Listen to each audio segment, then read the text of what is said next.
Halo teman-teman, welcome back to the channel. Nama saya Ivani Chandra. Apa kabar teman-teman semua? Semoga teman-teman semua selalu sehat, selalu penuh dengan berkat dan dalam lindungan Tuhan.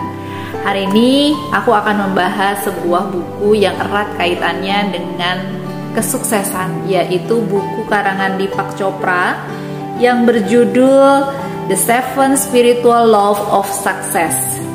Bukunya seperti ini, nanti akan nggak begitu kelihatan ya, nanti akan saya capture di sini. Nah, ini buku ini sangat menginspirasi saya. Isinya ada 7 hukum di mana dipandang dari sisi spiritual.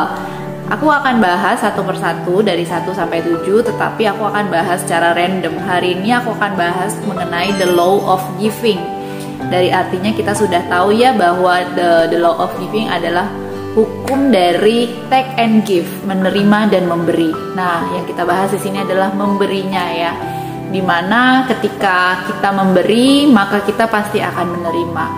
Karena universe itu selalu berputar, selalu dinamis. Jadi apa yang kita berikan kita pasti terima. Terima sebaliknya, seperti kita mengeluarkan nafas, maka dari itu kita bisa menghirup nafas ya, kita bisa memperoleh udara, kita bisa menghirup udara sebanyak-banyaknya kalau kita menghembuskan nafas ya. Maksudnya menghembuskan nafas, anggap saja kita mengeluarkan dan memberikan apa yang ada di diri kita, baru kita bisa menarik. Jadi itu sebenarnya sama aja. Nah, sebenarnya hukum ini kita semua sudah pasti tahu ya, cuman mungkin belum terlalu kita jalanin. Nah, hukum ini sebenarnya sangat gampang. Gimana caranya? Yaitu hanya dengan kita lagi butuh apa saat ini. Misalnya kita lagi butuh cinta, ya sudah, kita banyak memberikan cinta. Kepada siapa cinta yang kita berikan? Ya kepada orang-orang di sekitar kita lah ya, kepada teman, kepada orang tua, kepada pasangan, kepada anak, seperti itu. Atau kita lagi butuh rame-rame nih, dalam artian kita tidak ingin hidupnya kesepian, ya udah kita juga harus banyak memberikan penghiburan kepada orang lain, seperti itu.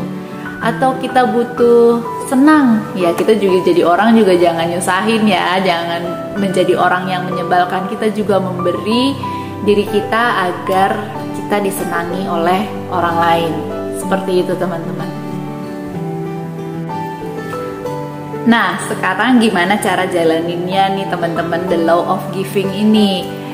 Ada 3 cara di dalam buku ini. Tertulis bahwa yang pertama, ketika kita pergi kemana saja, ketika kita menghadapi siapa saja orang-orangnya, kita berkomitmen kepada diri kita sendiri, saya ingin membawa hadiah gitu. Apa hadiah yang saya bawa? Kalau kayak saya ketemu si A, saya mau bawa bunga. Apa hadiah yang saya bawa ketika saya ketemu si B? Oh, saya akan bawa permen misalnya. Saya akan bawa doa ketika saya ketemu si C. Saya akan bawa senyuman ketika saya ketemu si D. Jadi sebelum kita ketemu orang, sebelum kita menghadapi orang lain, kita sudah berpikir dalam hati bahwa kita punya komitmen untuk membawa sesuatu untuk orang yang kita temui, tentunya yang baik-baik ya. Itu cara yang pertama dalam mengimplementasikan the law of giving ini. Yang kedua adalah, tadi kan kita sudah nih, kita berjanji dan berkomitmen pada diri kita sendiri untuk kita yang bawa hadiah. Nah, sekarang kita berkomitmen untuk kita merasa menerima segala sesuatu yang ditawarkan kepada kita oleh universe. Oleh universe itu termasuk oleh sesama kita ya. Jadi ketika bangun pagi, saya berterima kasih dan saya sudah menerima udara di sekitar saya. Saya sangat bersyukur saya sudah menerima sinar matahari. Saya bersyukur saya sudah menerima senyuman. Saya berterima kasih hari ini saya gajian. Saya berterima kasih hari ini teman-teman saya masih menemani saya ngobrol. Saya masih mendapatkan perhatian dari orang tua, dari pasangan, dan sebagainya. Itu yang nomor 2 ya teman-teman. Nah, yang ketiga teman-teman, sesudah yang pertama adalah kita memberi hadiah, yang kedua adalah kita menerima, yang ketiga adalah kita berkomitmen untuk selalu menjaga kedua sirkulasi itu. Kita selalu merasa kita kaya karena kita sudah memberi dan menerima. Jadi ketika kita ketemu orang lain, kita mendoakan orang lain, kita memberi kebahagiaan kepada orang lain, dan kita merasa bersyukur. Jadi komitmen kedua-duanya ini penting dan dimasukkan menjadi poin ketiga.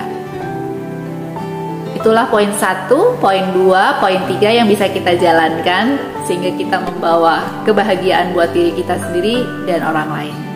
Thank you teman-teman for watching my video this time. I hope you enjoy. Sampai ketemu di video-video saya selanjutnya. Thank you very much. Atma. Namaste. Bye-bye.